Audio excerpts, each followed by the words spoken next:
What is it like being diagnosed with cancer as a young adult? Why is it that a trauma during these very, very critical years to your development is so hard to overcome?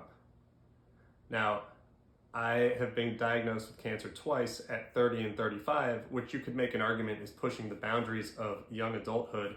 But given how our culture has been skewed to people settling down later, getting their shit together later, 30 actually seems like the appropriate barrier for young adulthood, and 35, I think it fits the range as well. I would also argue that this is one of the topics that can apply to cancer patients and non-cancer patients. And when I say this, I mean running into a significant trauma or a prolonged period of stress in your life, it can have kind of the same effects. So what are those effects? Those effects are feeling like your life is being displaced, having some sort of FOMO, which is fear of missing out, and having your peers not fully understand or empathize with your situation. If you don't know me, my name is Mike Linn. I'm a 35-year-old stage 4 melanoma patient, and I make YouTube videos to help with my own mental health, to provide information and updates to my friends and family, and to connect with other cancer patients and their loved ones around the world.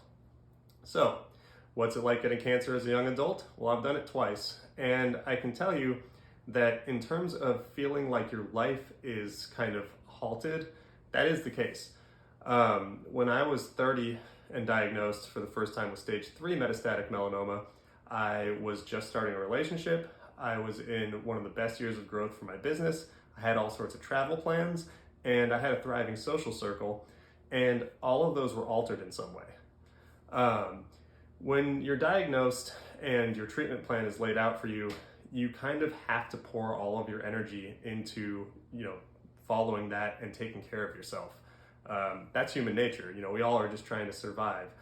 And things like hanging out or traveling or unfortunately developing relationships and businesses, those get deprioritized, even though, in our mind we say, oh, I can do both at once. It's not really the case. You're just doing watered down versions of everything at best. I mean, I was fortunate to be able to be up and moving, but my mind was off the entire time. I think anyone who was interacting with me then can tell you that I was not really my dynamic self.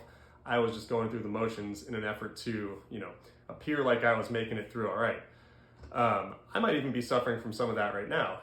I'm making these YouTube videos and I'm saying, hey, it's cool. I've got this like shiny optimism and I'm continuing to do all the things that I do in my life, like work and work out and develop a relationship right now. But I think it's pretty clear that at some point the shine will fall off. I'm going to have difficult times and I'm going to need the help and support of my friends and family even more than I do right now. And also when I look back on this, I'll be like, whoa, that was gnarly. Maybe I was in a worse spot than I thought. The second thing that I think you suffer from when you're diagnosed with cancer as a young adult is FOMO, or, letting comparison be the thief of joy.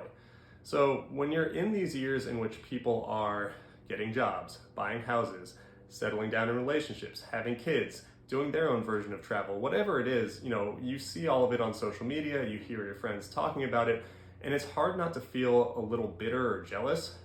And this is actually one of the things I've been pretty good about both in life in general and during the times in which I've been diagnosed. I've just realized that there's no value in doing that, even though, trust me, there are times where I hear people talk about like, oh, I'm building this new business, or hey, I'm gonna go on a big trip to Cancun, and in my mind I'm like, I don't have the luxury of that right now. Everything I'm doing has been turned into a static portion of life, at maybe not at best, but most of the things that I'm trying to progress on right now have come to a crawl.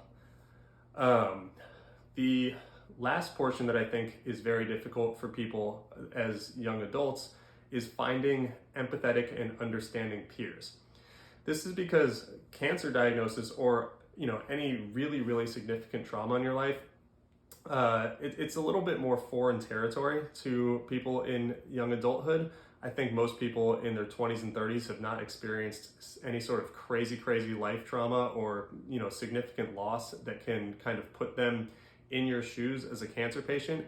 And everyone has the best intentions. Everyone is saying nice things, they're all sympathetic, but when you get into the nitty-gritty of conversations, you find that, your vantage point is not well represented by other young adults. And it's subtle because, like I said, no one is belittling what I'm going through, or no one is unable to comprehend what it might be like to be sick. But when you kind of go through the totality of it, I think there's a disconnect there. When people are saying like, oh, well, you'll just jump right back in after treatment, or like, oh, the good news is you have some energy so you can work, or, whatever it is where people are relaying expectations that are aligned with maybe lesser traumas or lesser disruptions.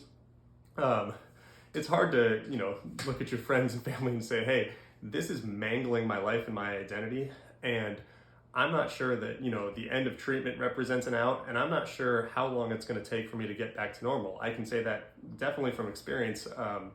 My kind of cancer trauma from the first time around extended well past treatment, and I believe I was just getting back to some semblance of having my own identity and mental health and emotional health being where they should be, kind of, the last couple of years leading right again into this stage 4 diagnosis.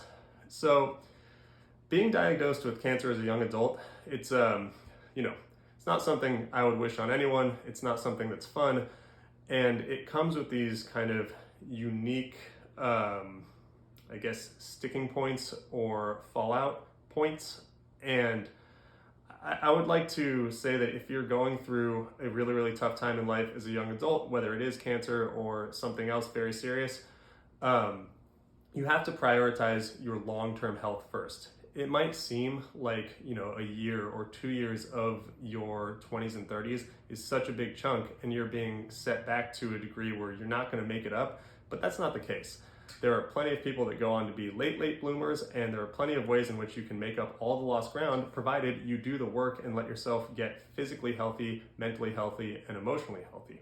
That's my goal right now. As I make these videos, I want them to be almost instructional for myself when I bring up topics like this. I want to be able to look back at this video and say, hey, remember what you said about getting yourself right and not worrying about the other stuff during the time you're doing so? And hopefully I'll be able to do that. If you haven't already liked and subscribed this video and to my channel, it would be really beneficial to me if you did so right now. Liking and subscribing helps me grow the channel, helps me connect with other cancer patients, and honestly, it feels good for me to see. I love the success I've been having so far and the feedback I've been getting. So if you could do that, it would mean a lot to me. Otherwise, don't sweat the small stuff and try not to sweat the big stuff. All we can do is try to move forward. Thank you for watching today, and I hope you have an awesome rest of your week.